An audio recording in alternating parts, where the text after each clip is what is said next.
అన్నదాతే సుఖీభవ అనే భావన, రైతు పడిన కష్టాలని ప్రభుత్వం ఎప్పుడు కూడా ఒక పెద్ద మనసుతోటి ఒక భరోసా నింపే విధంగా ప్రభుత్వం ఏ కార్యక్రమం చేపట్టినా కూడా రైతుకి పెద్దపీట వేసి తాను పడిన ఇబ్బందులు తగ్గించడానికి రాష్ట్రమే కాదు దేశాన్ని గర్వించే విధంగా కష్టపడిన రైతాంగానికి కాపాడాల్సిన బాధ్యత ప్రభుత్వంలో మన అందరిపైన ఉంటుంది. అహర్నిశలు కష్టపడిన పంటని చివరికి కొనుగోలు చేసే విషయంలో న్యాయం జరగాలని, మంచి ధర రావాలని, కష్టపడి పండించిన పంట అమ్మినప్పుడు అదేవిధంగా డబ్బులు కూడా చేరాలనేది సహజంగా ఏ రైతైనా కోరుకుంటూ ఉంటారు.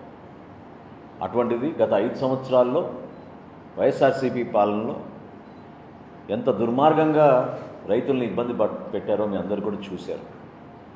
అడుగడుగున సమస్యలు సృష్టించారు. అసలు ఊహించని విధంగా ధాన్యం పండించిన రైతు తన ధాన్యాన్ని ఏ మిల్లుకి అమ్మాలో ప్రభుత్వమే నిర్ణయించేది. ఒక్కొక్కసారి మండలాలు దాటి వెళ్ళేవారు, కొన్ని సందర్భాల్లో జిల్లాలు కూడా దాటి వెళ్ళారు.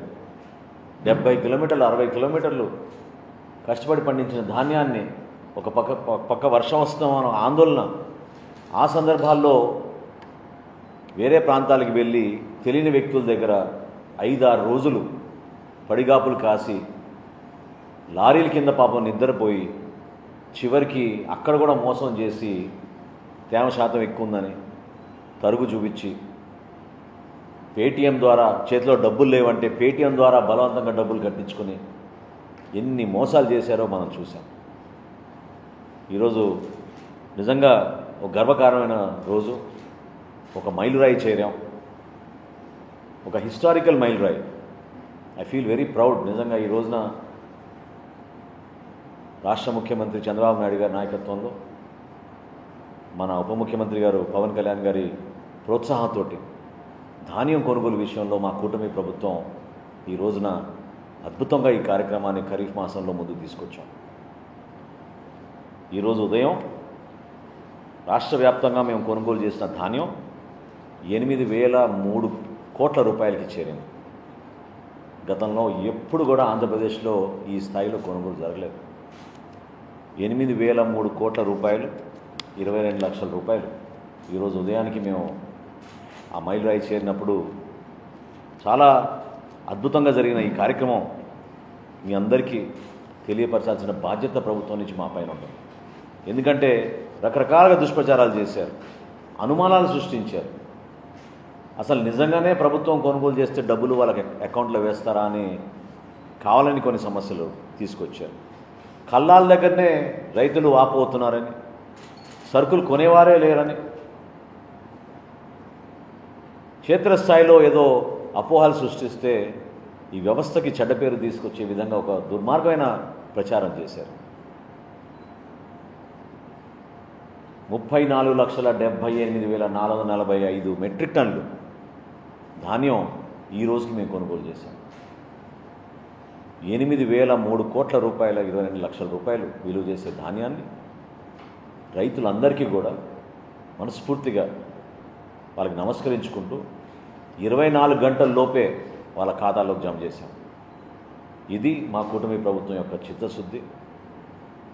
ఏ విధంగా మేము ప్రభుత్వంలో రాగానే రైతాంగాన్ని కాపాడుకోవాలి అనే ఒక నిర్ణయం తీసుకుని, ఆర్థిక ఇబ్బందులున్నా కూడా దీనిపైన లోతుగా అవగాహన తెచ్చుకుని ఎక్కడ పొరపాటు జరగకుండా ఒక నూతన ఒరవిడి ముఖ్యమంత్రి గారు సలహా మేరకు 48 గంటల్లోనే డబ్బులు జమ చేస్తామనే మాట మేము ఇచ్చినప్పుడు 48 గంటలు కాదు, 24 గంటల్లోనే మేము ఈ డబ్బు వాళ్ళ ఖాతాలోకి జమ చేశాం.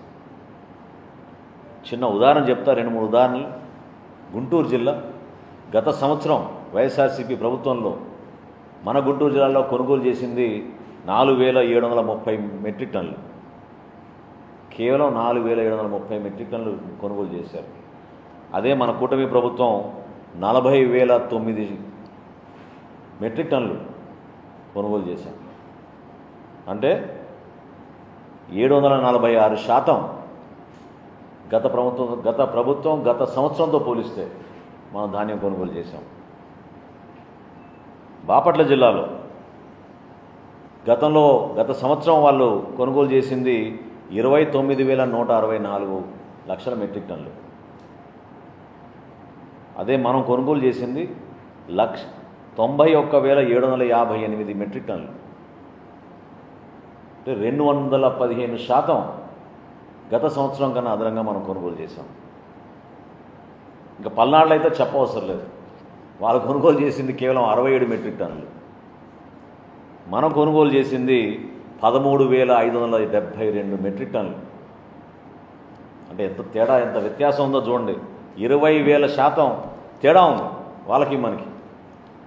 ఆ విధంగా ఒక అద్భుతమైన ప్రణాళికతోటి రైతుకి ఇబ్బంది పడకుండా గత సంవత్సరం ఖరీఫ్ మాసంలో ఇదే వైఎస్ఆర్సీపీ ప్రభుత్వం కేవలం 29,85,400 మెట్రిక్ టన్నులు కొనుగోలు చేశారు. మన కూటమి ప్రభుత్వం 34,78,475 మెట్రిక్ టన్నులు ధాన్యం మేము కొనుగోలు చేసి సుమారు 18% ఎక్కువగా గత సంవత్సరంతో పోలిస్తే ఈ రోజున ముందుకొచ్చాం. డబ్బుల విషయంలో కూడా మీరందరూ చూశారు. ఖరీఫ్ మాసంలో పూర్తిగా రైతుల్ని ఎంత ఇబ్బంది పెట్టారంటే కేవలం వాళ్ళు కొనుగోలు చేసింది 5,690 కోట్ల రూపాయలు. అందులో కూడా బకాయిలు పెట్టి వెళ్ళిపోయారు. 5,690 కోట్ల రూపాయలు వీళ్ళు ధాన్యం కొనుగోలు చేసి రైతుల్ని మోసం చేసి 6 నెలలు 9 నెలలు డబ్బులు ఎప్పుడు పడతాయి, అసలు నిజంగా డబ్బులు పడతాయా మన ఖాతాలో కానీ భయంతో రైతులు ఆందోళనతో ఉన్నప్పుడు కూటమి ప్రభుత్వం ఆదుకుని గత ప్రభుత్వం చేసిన అప్పుల్ని రైతుల్ని మోసం చేసి ప్రభుత్వం దిగిపోయిన తర్వాత మా కూటమి ప్రభుత్వం 1,674 కోట్ల రూపాయలు మేము వచ్చిన నెల రోజుల్లోనే రైతుల ఖాతాల్లోకి మేము జమ చేశాం. ఇది మా చిత్తశుద్ధి, ఇది వ్యవసాయ రంగం పైన మేము చూపించే శ్రద్ధ. రైతుకి ఆ విధంగా అండగా భరోసాగా నిలబడుతున్నాం. ఈ ఖరీఫ్ మాసంలో ఈ రోజుకి కూడా రైతులు సంఖ్య చూసినా కూడా చాలా ఆశ్చర్యపోతారు మీరు. గతంలో వాళ్ళు కొనుగోలు చేసిన ఆ 5,699 కోట్ల రూపాయలకి కేవలం 4,36,000 మంది రైతులు ఆ కార్యక్రమంలో పాల్గొన్నారు. ఈ రోజుకి అంటే ఇంకా జరుగుతుంది ఖరీఫ్ రబీ. ఇప్పుడు మేము నెల్లూరు జిల్లాకి కొనుగోలు చేయబోతున్నాం. ఆ వివరాలు కూడా ఇస్తాను మీకు. మన ప్రభుత్వం కూటమి ప్రభుత్వం ఇప్పటికే 5,49,000 మంది రైతుల దగ్గర ధాన్యం కొనుగోలు చేశాం. అంటే దాదాపు 1,10,000 మంది రైతులు అదనంగా ఈ ప్రభుత్వం పైన ఒక నమ్మకంతో ధాన్యం వాళ్ళు మనకి అమ్మినప్పుడు 24 గంటల్లోనే వాళ్ళకి ఈ నిధులు సమీకరించుకుని ఇబ్బందులు ఉన్నా కూడా వాళ్ళని ఆదుకునే విధంగా మేము కార్యక్రమం చేశాం. నెల్లూరు జిల్లాలో 2023, 2024 వాళ్ళు కొనుగోలు చేసింది 0. ఒక్క బస్తా కూడా కొనలేదు. నెల్లూరు జిల్లాలో ఒక్క సింగిల్ బస్తా కొనలేదు. బస్తా కొనగోపోగా సివిల్ సప్లైస్ డిపార్ట్మెంట్లో అన్నిటికన్నా పెద్ద స్కామ్ నెల్లూరు జిల్లాలో జరిగింది. నేను మన నెల్లూరు జిల్లా పర్యటనలో కూడా చెప్పాను. ఏ స్థాయిలో స్కామ్ చేశారంటే ప్రపంచంలో అత్యంత ఖరీదైన వాచ్, రోలెక్స్ వాచ్ అక్కడున్న ఒక ఎంప్లాయీ దగ్గర దొరికింది. స్కోడా కార్లు కొన్నారు వీళ్ళు. రైతులకు అందించాల్సిన డబ్బు వీళ్ళు దుర్వినియోగం చేసి గత ప్రభుత్వంలో నెల్లూరు జిల్లాలో స్కోడా కార్లు కొన్నారు. చివరికి ధాన్యం ఏం కొనుగోలు చేశారు? పోనీ సంస్కరణలు తీసుకొచ్చారా? అది లేదు.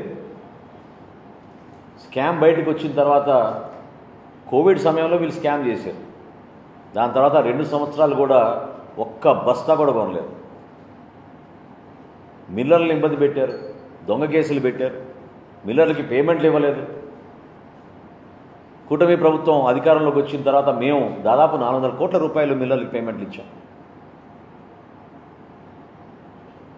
నెల్లూరు జిల్లాలో చాలా గర్వంగా చెప్తున్నా నేను, గత 20 రోజుల నుంచే మేము ఇప్పటివరకు కొనుగోలు చేసింది 50,000 మెట్రిక్ టన్నులు.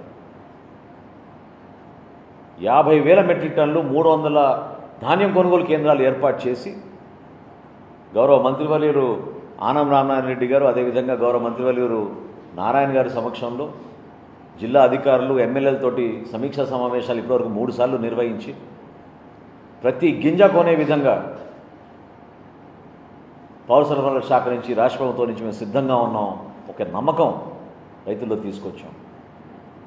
దళారులను దూరం పెట్టాం, మిల్లర్లకి వెసులుబాటు కల్పించాం. మీరు కూడా రండి, ఈ ప్రక్రియలో మీరు కూడా భాగస్వాములే.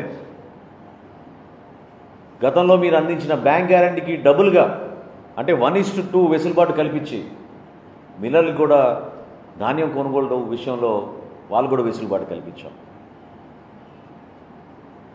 నా మనవి ఏంటంటే నెల్లూరు జిల్లా సోదరులందరికీ, రైతులందరికీ దయచేసి మీరు ఒకసారి ఈ ప్రక్రియలో, ఈ అద్భుతమైన కార్యక్రమంలో మీరు పాల్గొనండి. ఒక నమ్మకంతో ప్రభుత్వం చేస్తున్న కార్యక్రమాన్ని మీరు చూడండి. ఏ విధంగా ఇతర జిల్లాలో శ్రీకాకుళం నుంచి నెల్లూరు వరకు ధాన్యం సేకరణ ఏ విధంగా జరిగింది, ఏ విధంగా ప్రతి రైతు ఖాతాల్లోకి 24 గంటల డబ్బులు ప్రభుత్వం నుంచి మేము మంజూరు చేసి వాళ్ళ అకౌంట్లో వేసాం.